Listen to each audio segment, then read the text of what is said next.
আসসালামু আলাইকুম রহমতুল্লাহি ওয়া বারাকাতুহু ওয়া মাগফিরাতুহু। আপনি কেমন আছেন? জি আলহামদুলিল্লাহ। আপনি?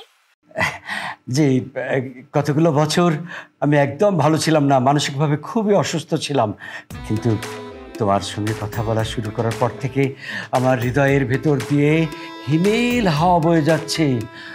আকাশের চাঁদটাকে অসম্ভব সুন্দর লাগছে, আকাশের তারাগুলো মিটিমিটি করে হাসছে। প্রকৃতি তোমার আমার এই কথোপকথন উপভোগ করছে।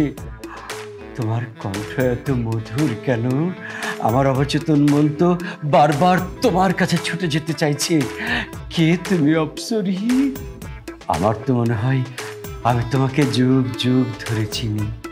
আমি চিনি গো চিনি তোমারে, ওগো বিদেশিনী। আপনার কথা শুনেই কিন্তু আমার আপনাকে ভালো লেগেছে। মারহাবা, মারহাবা। তাহলে কি আমরা দেখা করতে পারি? আগামীকাল উত্তরা লেক পার্কে চলে আসবেন বিকাল 4টায়।